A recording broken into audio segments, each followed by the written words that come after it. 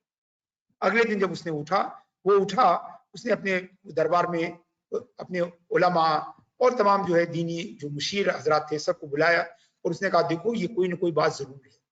ایک رات کے خواب کو ہم کہہ سکتے ہیں اتفاق ہے، 2 رات کو بھی کہہ سکتے ہیں، یہ 3 رات لگاتار 3 خواب میں نے دیکھے، ضرور اس میں کوئی نہ کوئی بات ہے. اس عورت کا نام ہم نے معلوم کر لیا ہے، پتہ لگاؤ کہ وہ عورت کون ہے.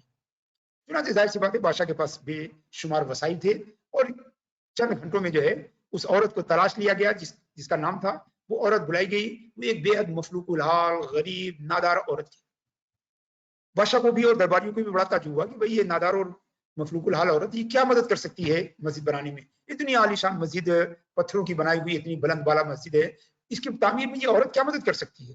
چنانچہ بادشاہ نے اس کو بلایا اور پوچھا کہ تم کہاں رہتی ہو؟ تو اس نے کہا کہ بادشاہ سلامت، جہاں آپ نے مسجد بنوائی ہے اس کے قریب ہی میں جو غریبوں کی بستی ہے وہیں سے میرا تعلق ہے. تو بادشاہ نے پوچھا کہ بتاؤ کہ تم نے اس مسجد میں تم نے کیا مدد کی، تم نے مسجد کی تعمیر میں کس طرح حصہ لیا؟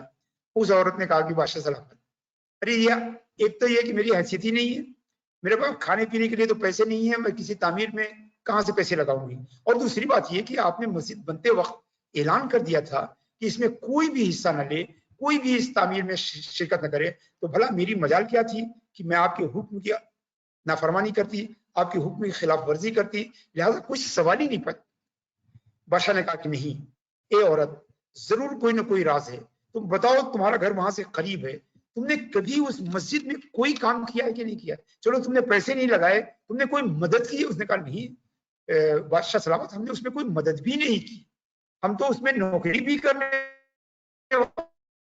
نہیں تھے، ہماری یہ عمر ہے کہ ہم پتھر بھی نہیں اٹھا سکتے، مزدوری بھی نہیں کر سکتے، سامان بھی نہیں ڈھو سکتے، لہٰذا ہم نے کچھ بھی نہیں کیا. لیکن جب لیکن کہا تو بادشاہ چونکا.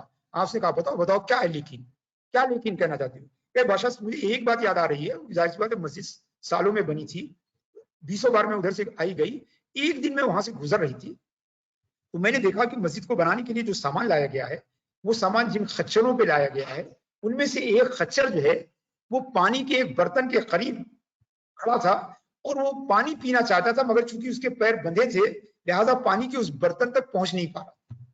تو میں نے کئی بار دیکھا کہ اس نے کوشش کی، طاقت لگائی، مگر بندھے ہونے کی وجہ سے وہ پانی تک نہیں جا سکا تھا. تو میں اس کے قریب گئی اور پانی کے برتن کو اپنے پیر سے دھکا دے کر اس خچر کے قریب کر دیا. صرف یہی ایک بات مجھے یاد آئی، یہی ایک بات یاد آ رہی ہے. یہ سننا تھا کہ علماء نے کہا کہ دراصل اللہ تعالیٰ کو تم نے وہ کام جو ہے صرف اللہ تعالیٰ کی خوشنودی کے لیے کیا تھا، اخلاص کے ساتھ کیا تھا.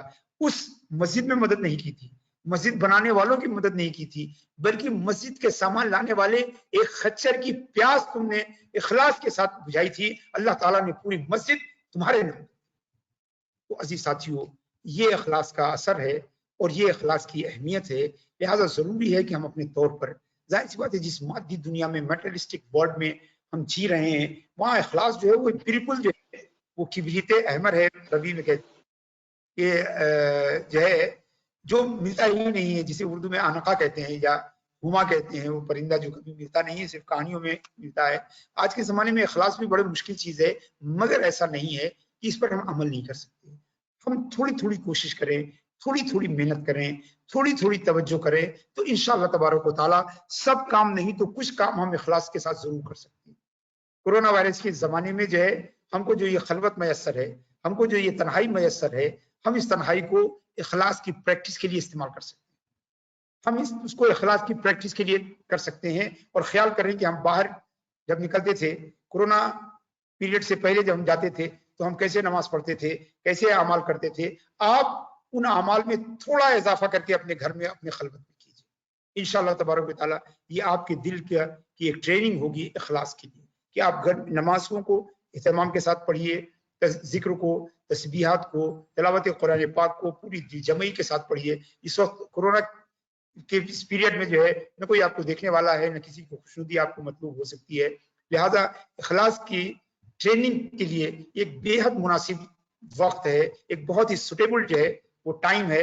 ہم اگر چاہیں تو تھوڑی سی محنت کر کے اپنے دل کو اور اپنے نفس کو اخلاص کی ٹریننگ دے سکتے ہیں. اللہ تبارک و تعالی ہم سب کو جو ہے اخلاص فی نیت اور اخلاص فی العمل عطا فرمائے. وصلی اللہ تعالی علی خیر خلقہ سیدنا و مولانا و حبیبنا محمد وعلی آلہ وصحبہ اجمعین. بہت بہت شکریہ. جزاک اللہ خیر سر. بھائی لوگ کوئی سوال ہے تو پلیز سوال پوچھیں.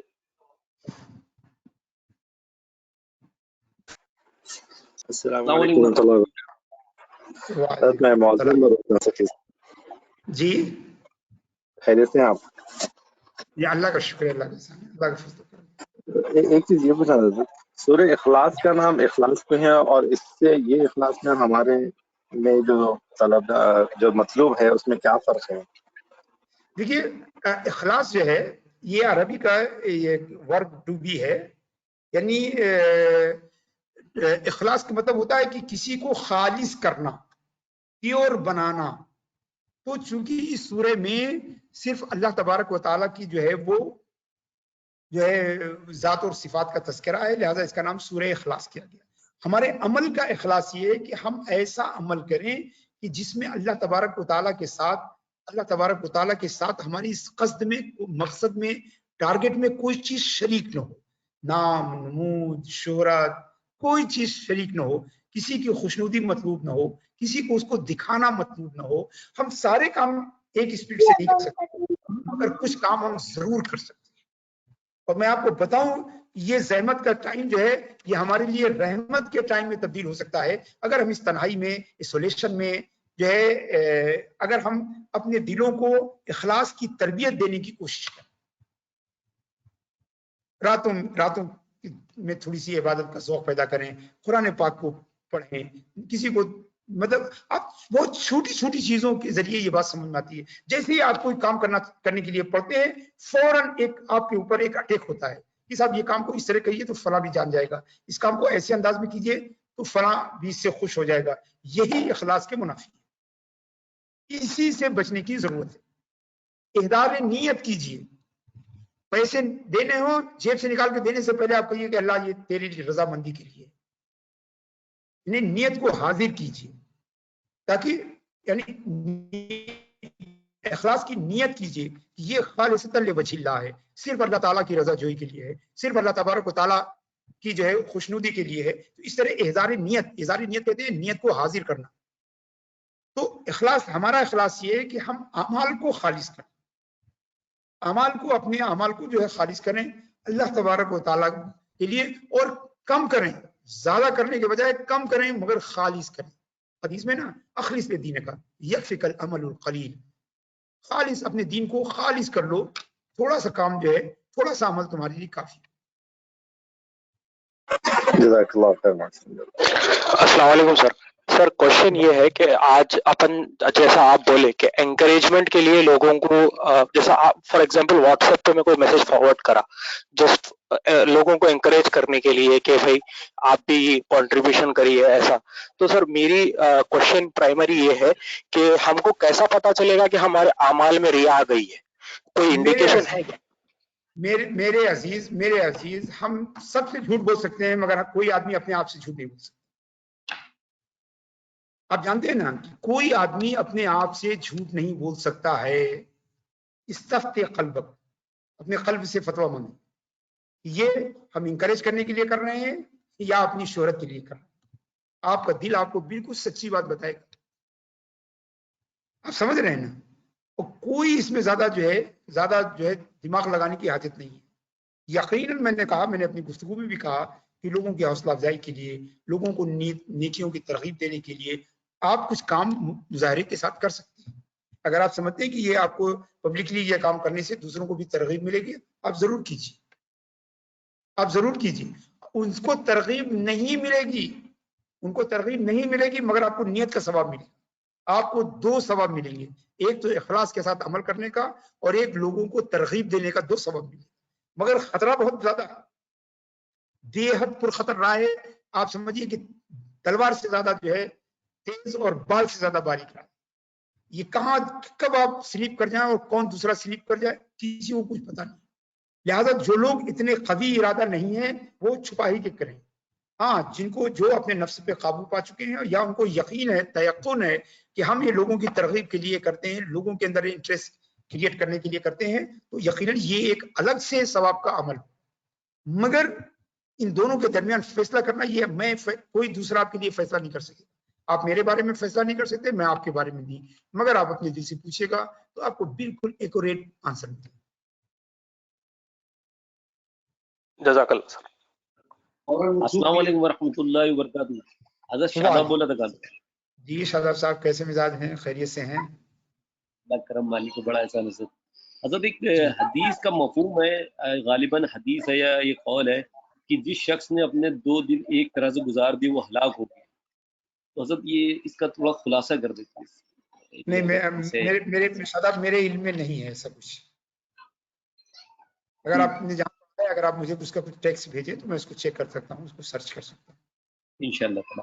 حضرت یہ جیسے ایک بار ہم نے نیت کری کوئی بھی نیک کام میں، میں آج سے جو بھی نیک کام کروں سب اللہ اس کے رسول کی رضا کے لیے کروں گا، تو وہ نیت ایک کافی کی بار بار نیت کرنی پڑے گی. نہیں، دیکھیے کوئی کام آپ بغیر نیت کے کر ہی نہیں سکتے، خیر ہو یا شر ہو، اچھی ہو یا بری ہو. آپ سمجھ رہے ہیں نا؟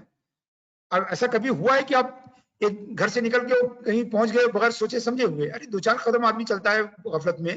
تو ہم کو کوشش کرنی چاہیے کہ ہم ہر بار نیت کریں، ہر بار نیت کریں گے، نیت کا ثواب بھی ہم کو بہت ملتا ہے. انما الاعمال بالنیات. تو ہم نے جو بزرگوں کو کہا ہے کہ کسی بزرگ سے کہا گیا کہ آئیے فلاں آدمی انتقال کر کے جلدی آئیے جنازہ جا رہا ہے. انہوں نے کہا 1 سیکنڈ دے دیجیے، اور ایک دم آنکھ بند کر کے تھوڑا ٹھہر گئے. اس کے بعد کہا چلیے. تو پوچھا گیا کہ بھئی آپ نے چند سیکنڈ کے لیے آپ نے توقف کیوں فرمایا؟ انہوں نے کہا میں اپنی نیت کو حاضر کر رہا تھا تاکہ ثواب مل جائے. یہ نہ ہو کہ آپ کے کہنے سے چل گیا تو معلوم ہے کہ آپ کے کہنے سے تو نماز جنازہ کی شرکت کرنے کو تو کوئی ثواب ملتا نہیں ہے. ہم نے تو نیت کی کہ نہیں ہم خالصتاً لوجہ اللہ جا رہے ہیں. آپ سمجھ رہے ہیں نا اس کو؟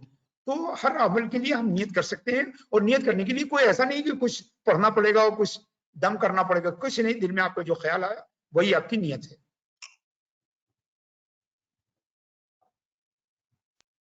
جزاک اللہ خیر. السلام علیکم. وعلیکم السلام.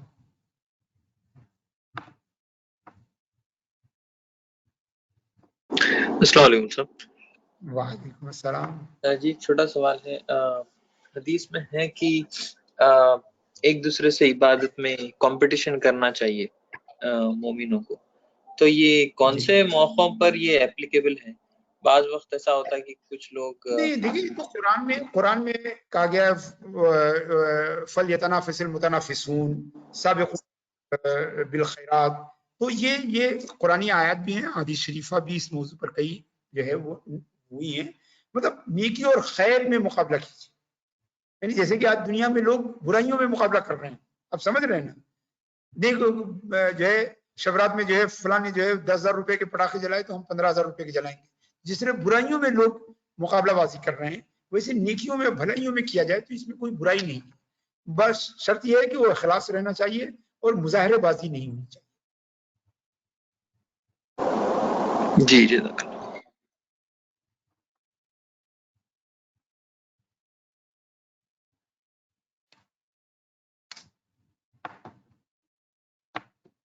اور کوئی سوال نہیں ہے کیا؟ ٹھیک ہے، کوئی بات نہیں. آپ پوچھنا تھا آپ سے سوال. ایک واقعہ سنا تھا ہمیں، غالباً بنی اسرائیل کا ہے، 3 دوستوں کا جو غار میں پھنس جاتے ہیں، اور سرسری طور پہ یاد ہے کیا وہ لوگ اپنی نیکیوں آپ کو سنا دوں گا. وہ صحیح مسلم اور صحیح بخاری متفق علیہ حدیث ہے، متفق حدیث ہے، اور اخلاص کی فضیلت کی ایک بہت بڑی دلیل ہے. ٹھیک ہے، اگر یاد ہے تو سنا دیجیے مہربانی، یا موقع سے آپ دیتا مناسب. چلیے ہم کل آپ کو سنا دیں گے. امام بخاری اور امام مسلم دونوں نے جو ہے اس حدیث کو روایت کیا ہے کہ 3 دوست جو ہے وہ کہیں سفر میں جا رہے تھے، رات ہوئی تو وہ ایک غار میں پناہ لے لیا. جب پناہ لیا تو ان کے اوپر جو ہے ایک بڑا سا پتھر جو ہے وہ غار کے دروازے پر آ کر جم گیا. اب وہ لوگ نکلنا چاہے تو نکلنے کا راستہ نہیں ہوا.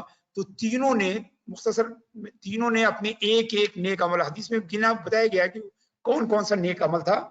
تینوں نے اپنے ایک نیک عمل کے ذریعے اللہ سے دعا کی کہ اللہ اگر ہمارا وہ عمل اخلاص کے ساتھ خالص تیری رضا کے لیے تھا